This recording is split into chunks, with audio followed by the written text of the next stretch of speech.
Assalamualaikum warahmatullahi wabarakatuh. Selamat datang kawan-kawan semua di channel Riam Biru. Terima kasih banyak untuk kawan-kawan yang sudah berkenan hadir di channel ini. Nah, pada kesempatan kali ini ada satu cerita datang dari Mbak Ina. Mbak Ina tidak menyebutkan di daerah mana. Mbak Ina itu menceritakan tentang satu pengalaman horor yang pernah dialaminya sekitar tahun 2014. Belum terlalu lama ya, sekitar 11 tahun yang lalu. Nah, Mbak Ina waktu itu sama suami, Mas Prapto, ceritanya ditawarin oleh salah satu temannya Mas Prapto. Jadi temannya itu adalah orang kaya lah begitu ya, asetnya itu banyak di mana-mana. Nah, ini sempat ngobrol sama Mas Prapto, "Tok, kamu liburan kemana?" gitu kan. Aku belum tahu Mas," kata si Mas Prapto-nya ya. "Aku belum tahu kemana. Mungkin gak ada niatan buat liburan. Tok, kamu liburan ke sini aja, itu nanti nginep di villaku," kata si temannya tadi. "Oh, nginep di situ bayar loh Mas," katanya. "Yo, ndak lah, gratis," katanya. "Ndak apa-apa, kamu nginep di sana aja, nyobain villa baru," kata si itu ya. "Oh, gitu ya Mas ya. Emang lokasinya di mana?" "Alas, kalau dijelasin susah. Aku aja ndak hafal alamatnya di mana. Cuman sopirku itu tahu. Nanti kalau kamu mau, udah tak bilang sopirku, nanti kamu diantar ke sana, di drop. Nanti kalau udah mau pulang, ya kamu kabarin," katanya begitu. Ya, mendapat tawaran yang semacam itu kan tawaran menarik, dapat apa ya, kayak semacam gratisan gitu ya. Ya tentu saja Mas Prapto seneng liburan di sebuah villa gitu kan. Wah, enak nih, apalagi villanya villa punya temen sendiri begitu kan. Wah, ya bisa, ngomonglah sama istrinya Mas Prapto, Mbak Ina tadi. "Nah, ini aku dapat tawaran dari seorang teman. Dia itu punya villa, katanya villa baru dibeli. Kita disuruh nyobain di situ." Wah, ya Mbak Ina pun menanggapi hal itu dengan positif. "Wah, boleh tuh Mas," gitu kan, langsung gimir gitu ya. "Wah, boleh tuh Mas. Kapan Mas, kapan?" "Ya ndak tahu kapannya. Kamu mau?" kata si Mas Praptonya. "Iya, aku mau." Dan akhirnya sudah. Mas Prapto pun ngasih kabar konfirmasi waktunya ke temannya tersebut. "Mas, aku udah ngomong sama istri. Intinya itu ya kita kalau rencana yang awal, tawaran awal belum berubah, kita rencananya nanti hari ini," kata si Mas Prapto. "Ya sudah toh, tak bilang sama sama sopirku, Hasan namanya."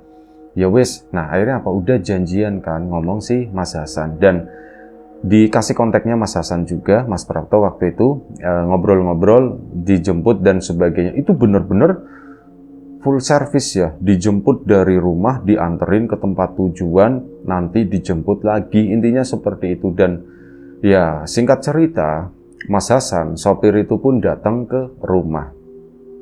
Ketemu sama Mas Prapto, udah siap-siap semua keluarganya. Ini Mbak Ina juga punya anak satu, usianya udah sekitar 5 tahun, rencananya mau punya adik lagi, tapi belum dapat, kata si Mbak Ina. Akhirnya sudah. Naiklah mereka bertiga. Dan ya nanya-nanya sama Mas Hasan. "Mas, itu villa beneran baru ya Mas?" "Iya, itu villa baru banget dibeli," katanya. "Baru dibangun atau baru dibeli Mas?" "Baru dibeli, itu villa sebenarnya udah lama, tapi karena yang punya mungkin nggak ada waktu buat ngerawat atau bagaimana, akhirnya ya udah dijual gitu kan. Nah, dibelilah sama Pak Bos."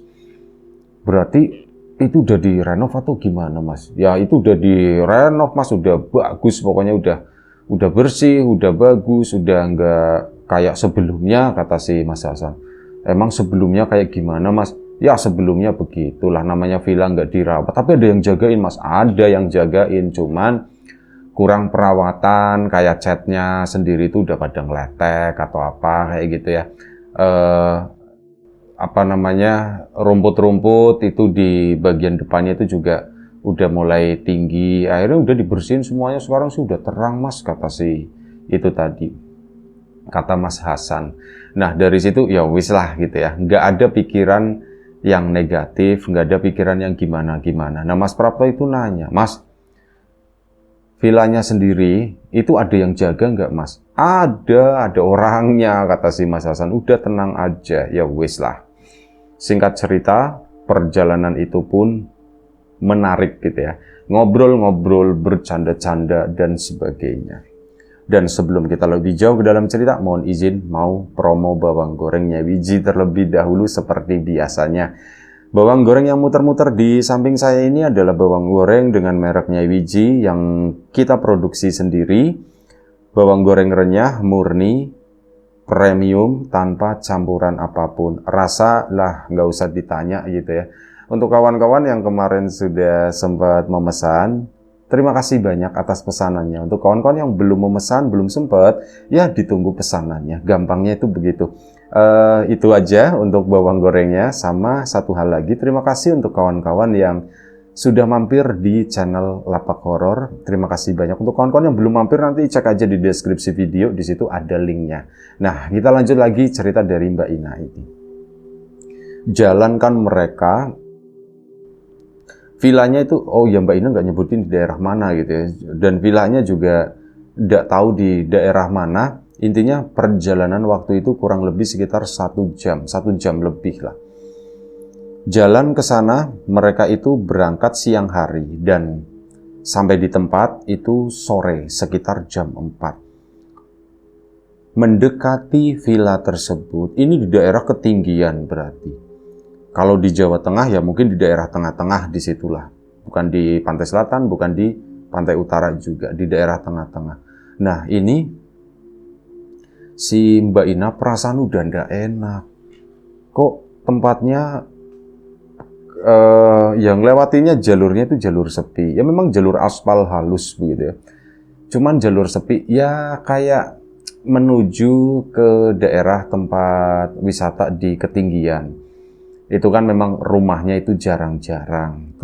Terkesan sepi begitulah. Udara pun udah mulai sejuk, udah beda. Makin ke sana udah sore kan. Apalagi waktu itu mungkin agak sedikit mendung. Jadi hari itu terlihat lebih gelap plus pepohonan yang ada di kanan kiri jalan. Singkat cerita, sampailah atau dekatlah mereka itu dengan villa tersebut. Ada sebuah jalan kecil. Ini yang nggak tahu nanti ujungnya itu kemana. Jalanannya itu pun juga jalanan yang udah rusak. Aspalnya itu bolong-bolong gitu kan. Naiklah mobil si Mas Hasan ke jalanan tersebut. Nanjak terus ke sana pelan-pelan, jalanan berkelok. Memang ada rumah warga di situ kanan kiri, tapi sedikit, tidak terlalu banyak. Nanti ngelewatin daerah kosong lagi kayak gitu ya. Ke sana udah tahu bener-bener aku tuh baru lewat daerah sini, aku udah tahu kalau di sini ada perkampungan juga aku udah tahu. Ya memang ada kampung di situ ya. Ini ke sana ngelewatin sampailah mereka di sebuah gundukan. Gundukan itu maksudnya sebelah kanan jalan itu ada dataran yang lumayan cukup tinggi. Belok ke situ ada jalan villa menuju ke sana. Singkat cerita sampai ini naik ke atas dulu baru turun lagi. Nah, saat turun itu kayak di bawah di balik gundukan tersebut ya. Ini jalan ada gundukan atau bukit kecil. Nah, di baliknya itulah si villa tadi berada. Si Mbak Ina nggak nyangka waktu itu, cuman mau nolak ya rasanya ndak enak gitu ya. Cuman diempet di dalam hati. Udah begini, ngutik-ngutik si Mas Prapto. Jadi kesan pertama yang ditangkap oleh Mbak Ina itu jelas serem. Karena apa? Lokasinya yang lumayan cukup terisolasi. Dari tempat tersebut tidak bisa melihat bangunan lain, cuman pepohonan. Ya benar-benar asri sih kalau melihatnya, hijaunya itu ya hijau banget di situ, nggak ada bangunan lain, cuman itu doang. Ada beberapa bangunan, ada 4. Ada bangunan satu yang beda sendiri, itu mungkin kantornya atau apa gitu ya. Kok tempatnya kayak gini, nggak ada tetangganya, pikirnya Mbak Ina ya. Aduh ini gimana gitu ya, mau ngomong sama sopirnya ya udah enak, mau ngomong sama Mas Prapto, Mas batalin aja ya udah enak gitu ya. Sementara si pas sopir itu cerocos terus gitu ya, ngomongin kalau villa itu aku juga pengen sebenarnya di sini, tapi belum ada instruksi, kata si Mas Hasannya. Singkat cerita lagi, sampailah mereka di villa tersebut. Sepi banget. Cuman ada 2 orang laki-laki, dan itu lebih tepatnya pemuda itu. Yang satu bapak-bapak, yang satu itu pemuda. Dan diketahui belakangan mereka itu adalah bapak sama anak yang nungguin villa tersebut. Tampak lagi bersih-bersih, lagi dengan kesibukannya di situ ya. Ini turunlah Mbak Ina sama Mas Prapto sama anaknya sama Mas Hasan juga. Di situ ngomong si Mas Hasan, ini tamunya si bapak ini mau menginap di sini. Oh iya, mari Pak. Silakan Pak, kamarnya sudah disiapkan, katanya begitu kan. Villanya udah disiapkan, jadi ada satu bangunan 2 lantai. Itu di bawah ada kamar, di atas juga ada kamar. Cukup lah buat mereka bertiga, itu cukup banget. Dibawa masuk ke situ. Ya, tempatnya memang enak, bagus. Ini baru renovasi nih. Ini tuh, nyaman ya. Begitu masuk itu rasa seremnya tuh hilang. Karena apa? Nggak kelihatan di sekitar-sekitarnya di situ. Itu yang dilihatnya cuma, kamarnya bagus, minimalis dan sebagainya. Dan ya wis, mereka pun naruh barang-barang, rasa takut itu mulai sedikit hilang. Cuman nanya sama Mas Hasan, Mbak Ina, Mas Hasan, nanti kita makannya bagaimana ya? Oh, makan nanti disediakan, nanti masak. Katanya begitu, kata si Mas Hasan. Oh begitu, iya Bu, nanti masak, kata si itu. Nanti ada yang masak sendiri, ada yang masakin, semuanya udah disiapkan kok sama Pak Bos, kata si itu ya. Oh ya wis lah kalau kayak gitu. Tenang, lumayan cukup tenang kan. Lagian Mbak Ina juga bawa perbekalan, ada cemilan buat jajan bocah, ada ya entah roti atau apa buat ganjel perut lah Mbak Ina sama suami sama Mas Prapto. Udah, masuklah. Mas Hasan pun permisi. Saya permisi dulu ya. Loh, Mas Hasan nggak di sini katanya. Yo enggak, saya enggak di sini. Saya tuh kan masih ada tugas buat nganterin bos. Nanti pokoknya kalau ada apa-apa, tinggal telepon saya atau telepon Pak Bos aja. Oh ya wis lah, ini rencananya mau berapa hari sih Bu? Kalau Pak Bos bilang kemarin sih 2 malam katanya. Rencananya segitu. Ya wis lah, nanti kabarin aja ya, kata si Mas Hasan. Oh ya udah Mas Hasan, terima kasih. Pokoknya kalau ada apa-apa ngomong sama bapak ini. Bapak ini itu yang penjaganya ya. Akhirnya Mas Hasan pun pergi. Mereka menempati villa tersebut. Orang yang ada di situ, yang bapak-bapak sama pemuda itu, ya nggak urusan, mereka dengan kesibukannya di sana ya. Nah, Mbak Ina pun berpikir, ya wis lah, syukur, maksudnya setidaknya tuh ada orang yang ngejagain, nggak cuman kita doang bertiga gitu ya. Dan sepi banget. Mas Prapto sih tampak menikmati ya. Kopi di dalam itu udah disediakan kopi, udah ada pemanasnya, listrik juga nyala di situ. Mas Prapto langsung bikin kopi, duduk di teras di sana menikmati. Mbak Ina perasaan itu masih ndak enak. Ini kok aku merasa kayak nggak ada kepastian di sini ya. Aku mikirnya kalau ada apa-apa gimana gitu ya. Kita itu nggak ada kendaraan soalnya. Iya mikir itu. Di situ tuh nggak ada satu kendaraan pun. Ada kendaraan memang motor, cuman itu mungkin motor si bapak ya. Kayak mobil operasional atau apa itu ndak ada. Kalau misal tiba-tiba ada apa-apa gimana ini? Kalau misal ada sesuatu yang darurat, ya ada perasaan nggak enak. Tapi mau ngomong sama Mas Prapto, rasanya juga ndak enak. Udahlah biarin aja dia menikmati hari ini. Hari kan makin sore, makin gelap, makin gelap. Sampai Mbak Ina pun mulai lapar dan ngomong sama Mas Prapto, Mas, aku kok udah lapar ya Mas ya? Iya sama, aku juga udah lapar. Mas coba nanya ke dapur sana, barangkali masakannya udah matang atau bisa dipercepat, kata si itu ya. Oh yaudah nanti aku tak ke situ. Mas Prapto pun keluar, itu udah malam ya, udah lewat maghrib gitu lah. Itu udah malam, Mas Prapto pun keluar dari kamar. Saat Mas Prapto keluar, di situ Mbak Ina pertama kalinya mendengar ada suara jeritan di sana. Sepertinya sih jeritan perempuan. Itu terdengar seolah-olah dari jauh. Ya posisinya tuh dari luar. Ini kan villa di daerah dingin itu kan lumayan cukup rapet ya. Angin-angin itu ndak ada di situ. Nah, suara itu tuh masuk. Tapi pelan gitu ya. Jadi begitu. ada suara perempuan itu ngejerit. Mbak Ina pun, belum apa-apa kok udah begini, ada suara perempuan seperti itu. Ya Mbak Ina karena ada anaknya itu ya, lumayan cukup tenang juga lah, udah aku sama anakku di sini. Mas Prapto juga lagi ke situ sebentar. Dan akhirnya apa? Mas Prapto pun pulang ke kamar lagi. Gimana Mas? Pertama nanya makanan prioritas utama. Ya itu lagi disiapin sebentar lagi. Katanya dianterin ke sini. Enak makanannya. Ada ayamnya, ada ikannya, ada pokoknya macam-macam gitu ya. Itu enak dan di dapur itu ada yang masakin. Ternyata bukan bapak-bapak itu, ada ibu-ibu 2 orang katanya. Oh begitu, berarti ada 4 orang di sana Mas. Iya ada 4 orang. Oh ya wis lah. Mbak Ina pun agak sedikit tenang dan akhirnya dia ingat Mas. Tadi aku ngedengar ada suara orang jerit Mas. Oh iya, aku juga ngedenger dari dapur. Terus apa itu Mas?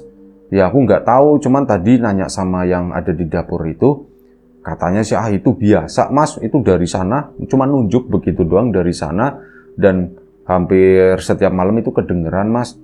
Ya semalam itu bisa beberapa kali, tapi ya itu cuman begitu doang, kata si orang dapur.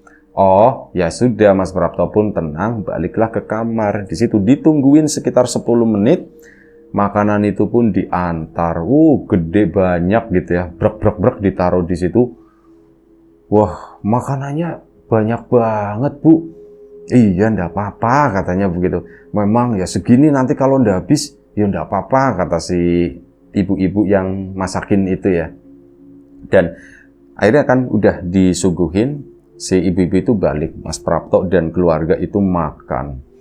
Makan sampai kenyang itu sudah nikmat dan masih bersisa di situ udah cuman di pinggir-pinggirin doang.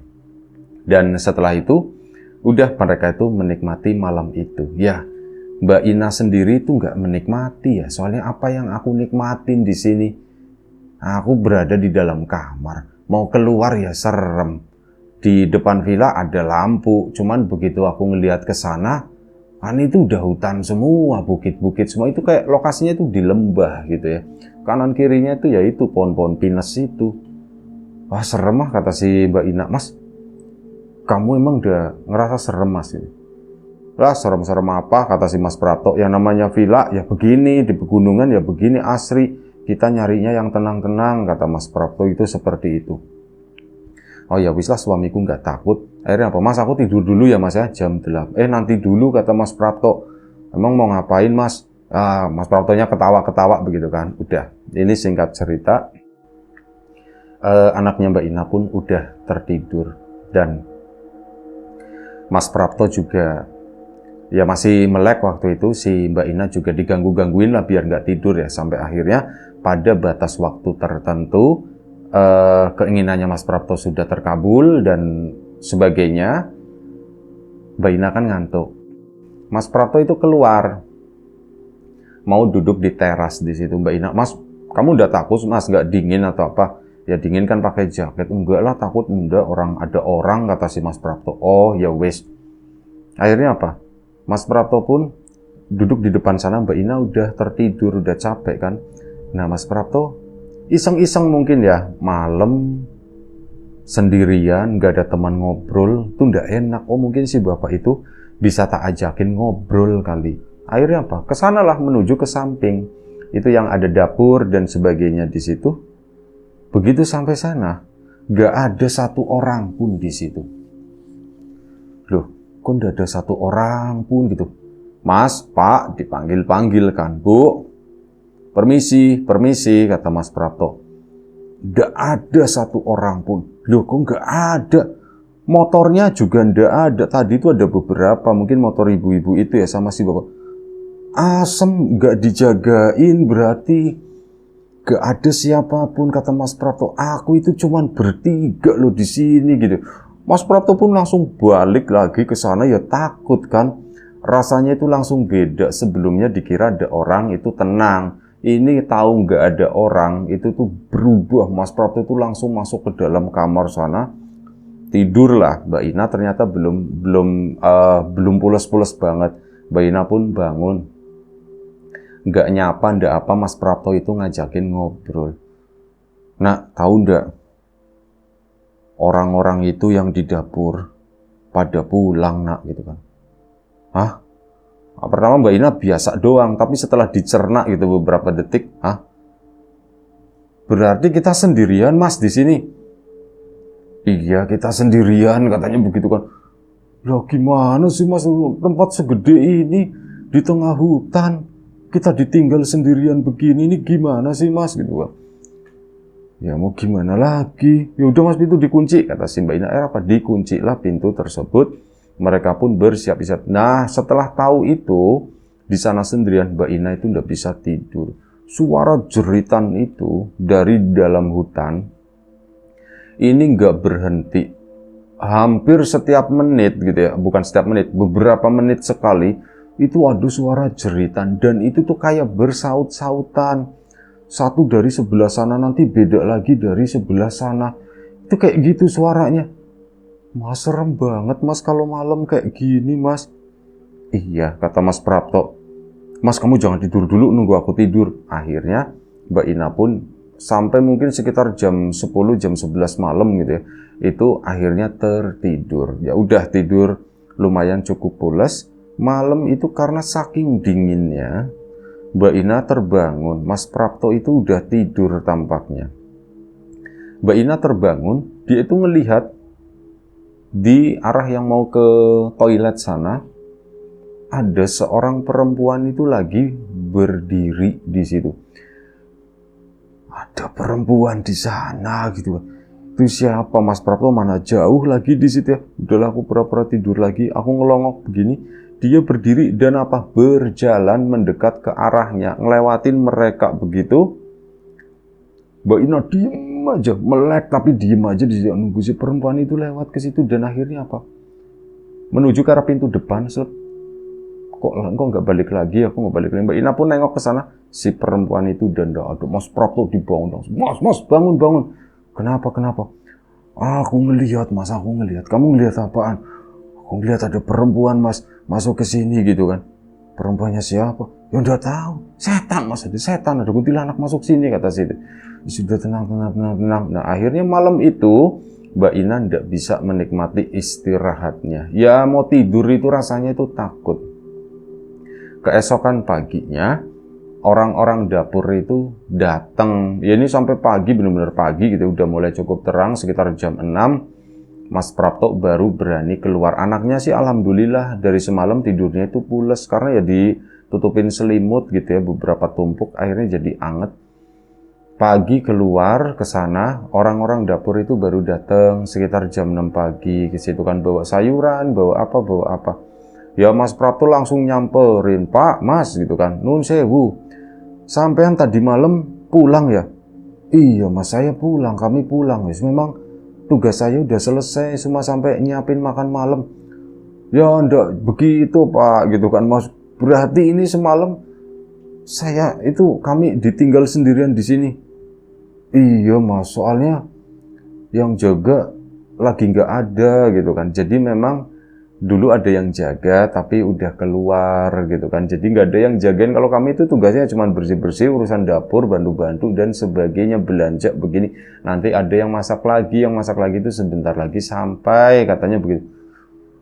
"Lupa. Ya sudah kalau kayak gitu kami nggak jadi 2 malam gitu." "Loh kenapa Pak nggak jadi 2 malam?"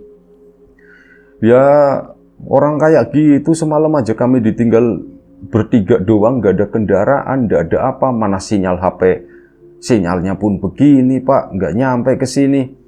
Tuh kalau misal ada apa-apa bagaimana?" Gitu ya. Si bapak itu ya diem aja gitu, nggak merespon apapun.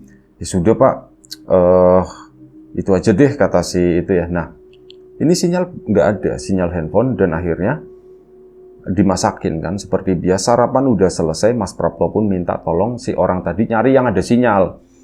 Keluarlah ke situ di pinggir jalan dekat sana, baru dapet itu pun sinyalnya lemah. Telepon si Hasan, "San, aku mau pulang San," katanya. "Loh, kok pulang Mas?"